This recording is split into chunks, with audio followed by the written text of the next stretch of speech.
മേഘെ, ഈ അമേരിക്കയിലേക്ക് ചികിത്സയ്ക്ക് പോകുന്ന നേതാക്കന്മാരെ കുറിച്ച് നമ്മൾ കേട്ടിട്ടുണ്ട്.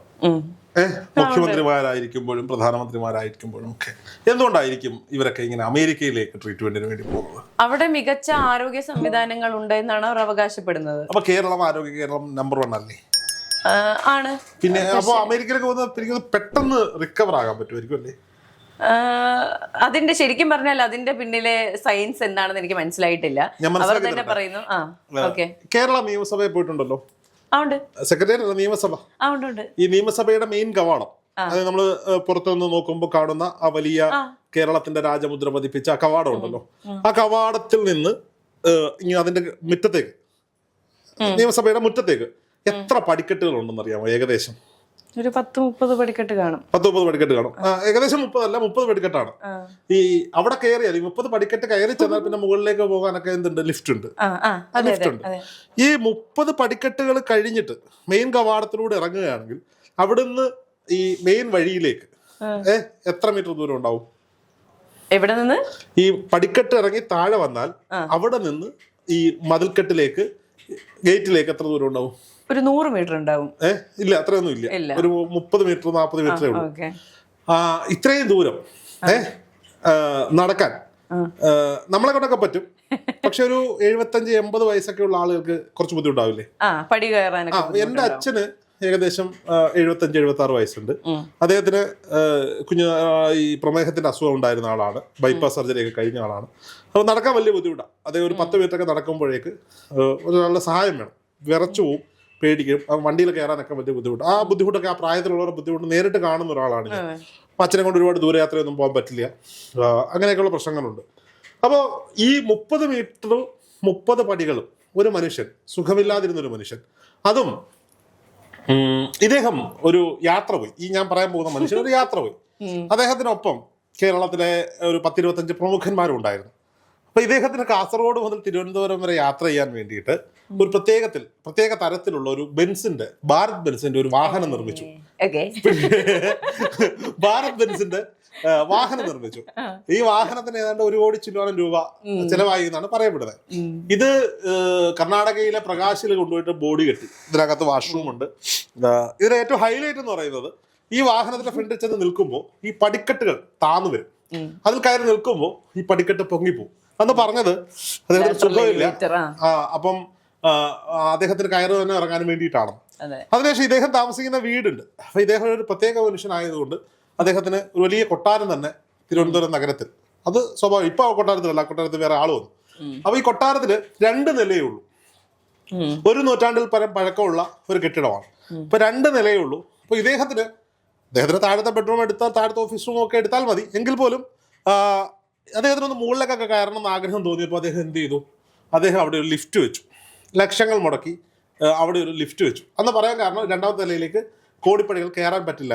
ഒരു വീട്ടിൽ 30 സ്റ്റെപ്പുകൾ ഉണ്ടാവും. വീടിന്റെ സ്റ്റെയർകേസിന് 30 സ്റ്റെപ്പ് ഇല്ല. ഈ 30 പടിക്കെട്ടുകൾ. അപ്പോൾ സ്വാഭാവികമായും അന്നും പറഞ്ഞ ഇദ്ദേഹത്തിന്റെ ആരോഗ്യ പ്രശ്നങ്ങളാണ്. അദ്ദേഹത്തിന് നീന്തി തുടിക്കാനും നല്ല നാടൻ പശുവിന്റെ പാല് കുടിക്കാനും ഒക്കെ ആയിട്ട് 40-45 ലക്ഷം രൂപയ്ക്ക് അവിടെ എന്ത് പണിതു? തൊഴുത്ത് പണിതു. ചാണകക്കുഴിക്ക് തന്നെ ലക്ഷങ്ങളായി. ലൈഫ് പവർ മിഷനിൽ കിട്ടുന്ന വീടിനേക്കാൾ തുക മുടക്കിയാണ് ചാണകക്കുഴിയൊക്കെ നിർമ്മിച്ചത്. ഈ മനുഷ്യൻ കഴിഞ്ഞ ദിവസം ഞാൻ നോക്കുമ്പോൾ, ഇന്ന് അദ്ദേഹം ആ കൊട്ടാരത്തിൽ നിന്ന് വേറൊരു കൊട്ടാരത്തിലേക്ക് മാറി. കസേരയും മാറി. വാടക വീടല്ല, അദ്ദേഹത്തിന് ഈ പ്രതിപക്ഷ നേതാവിന്റെ ഔദ്യോഗിക വസതിയിലേക്ക് പൊട്ടരെ മാറും. അപ്പോ ഇദ്ദേഹത്തിന്റെ പദവി ഒന്ന് മാറി.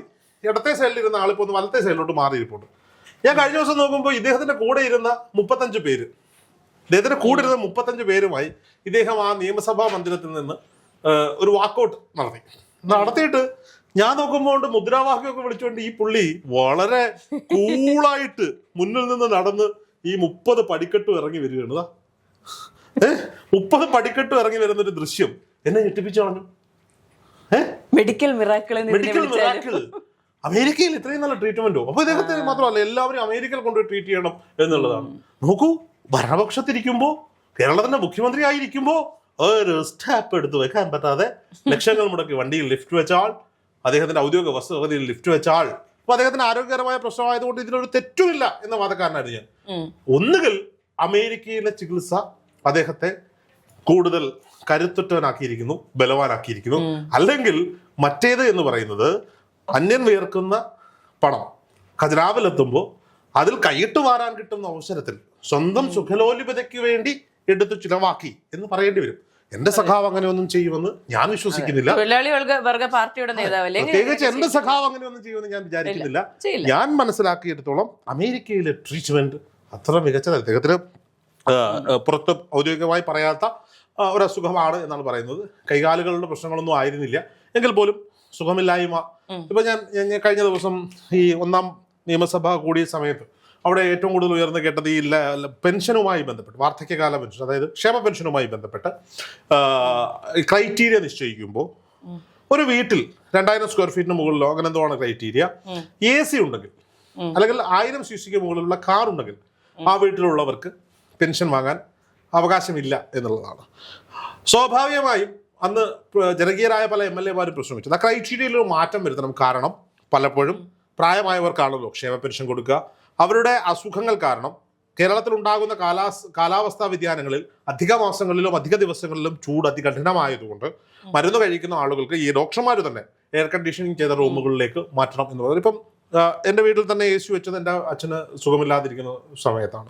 അപ്പോൾ സ്വാഭാവികമായും ഇത്തരത്തിൽ എയർ കണ്ടീഷൻ ചെയ്യണമെന്ന് ഡോക്ടർമാർ തന്നെ പറഞ്ഞിട്ടുണ്ട്. അപ്പോൾ എയർ കണ്ടീഷനും വെച്ചതിന്റെ പേരിൽ ഇപ്പോൾ ഒരു എയർ കണ്ടീഷൻ എത്ര രൂപയാവും? 30,000 to 35,000. ഇത് ബജാജിൽ EMI ഇട്ടാൽ മാസം ഒരു 3,000 രൂപയ്ക്ക് അടച്ചു പോകും. ഒരുപക്ഷെ ചിലരൊക്കെ ഈ പെൻഷൻ തുക കൊണ്ടായിരിക്കും EMI അടയ്ക്കുന്നത്. അത് വേറെ നിവൃത്തിയില്ലാതെ ചൂട് സഹിക്കാൻ പറ്റാതെ വെക്കുന്നതായിരിക്കും. അപ്പോൾ സ്വാഭാവികമായും അത് മാറ്റണമെന്ന് പലരും പറയും. അത് ആവശ്യമാണ് എന്ന് പറഞ്ഞതുപോലെ ബഹുമാനായിരുന്ന മുഖ്യമന്ത്രി ഇന്നത്തെ പ്രതിപക്ഷ നേതാവിന്റെ ആവശ്യത്തിനാണ് ഈ പറയപ്പെടുന്ന ലിഫ്റ്റ് വെച്ചതെന്നും ഈ ബസ്സിൽ ഇത്തരത്തിൽ ലിഫ്റ്റ് പിടിപ്പിച്ചതും 360 ഡിഗ്രിയിൽ കറങ്ങുന്ന കസേര വെച്ചതെന്നും ഒക്കെയാണ് നമ്മൾ വിചാരിച്ചത്. പക്ഷെ ഇപ്പോഴത്തെ ദൃശ്യങ്ങൾ കാണുമ്പോൾ അദ്ദേഹം ഭയങ്കര എനർജറ്റിക് ആണ്.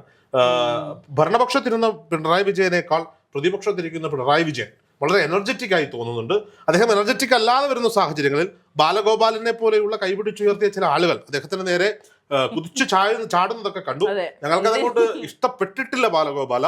ഞങ്ങളുടെ പ്രിയങ്കരനായ സഖാവ് പിണറായി വിജയനോട് അങ്ങനെ കർക്കശത്തിൽ പറയാനുള്ള യോഗ്യത 5 വർഷക്കാലം മാത്രം മന്ത്രിയായിരിക്കുകയും 5 വർഷക്കാലം മാത്രം MLA-യുമായിരിക്കുക ഇപ്പോൾ വീണ്ടും കഷ്ടിച്ച് ദൈവഭാഗ്യം കൊണ്ട് കൊട്ടാരക്കരയിലെ ചില കോൺഗ്രസ്സുകാരുടെ കുബുദ്ധി കൊണ്ട് മാത്രം MLA ആയ താങ്കൾക്ക് എന്ത് അവകാശമാണുള്ളത് എന്ന് ചോദിക്കാൻ ഞാൻ ആഗ്രഹിക്കുകയാണ്. അദ്ദേഹത്തിന്റെ മരുമകൻ പോലും മിണ്ടാതിരുന്നപ്പോൾ അങ്ങ് എന്തിനാണ് ഇങ്ങനെ പ്രതിപക്ഷ നേതാവ് മിണ്ടാതിരിക്കുന്നത് എന്ന് ചോദിക്കാനുള്ള എന്ത് അവകാശമാണ് ബാലഗോപാലിനുള്ളത്? ഞങ്ങൾക്ക് അങ്ങോട്ട് ഇഷ്ടപ്പെട്ടിട്ടില്ല. എന്തായാലും ഭരണപക്ഷത്ത് വരുന്നതിനേക്കാൾ പ്രതിപക്ഷത്തിരിക്കുമ്പോഴാണ് പിണറായി വിജയൻ സഖാവ് ആരോഗ്യവാനായിരിക്കുന്നതെങ്കിൽ, പട്ടിക്കെട്ടുകൾ കയറാൻ സാധിക്കുന്നതെങ്കിൽ, കിലോമീറ്ററുകളോളം നടക്കാൻ സാധിക്കുന്നതെങ്കിൽ ആരാധനായ പിണറായി വിജയൻ സഖാവ് ഒരു 15 വർഷക്കാലം കൂടി ഇവിടെ പ്രതിപക്ഷ നേതാവായി തന്നെ ഇരിക്കണം എന്നുള്ളതാണ് അദ്ദേഹത്തിന്റെ ആരോഗ്യം, അദ്ദേഹത്തിന്റെ ആരോഗ്യങ്ങളിൽ ആശങ്കകളുള്ള അത് നന്നായിരിക്കണമെന്ന് ആഗ്രഹിക്കുന്ന നമ്മുടെയൊക്കെ ആഗ്രഹം. ശരിയല്ലേ? പിണറായി വിജയന് ആരോഗ്യകരമായി 15 വർഷക്കാലം പ്രതിപക്ഷ നേതാവായിരിക്കാൻ സാധിക്കട്ടെ.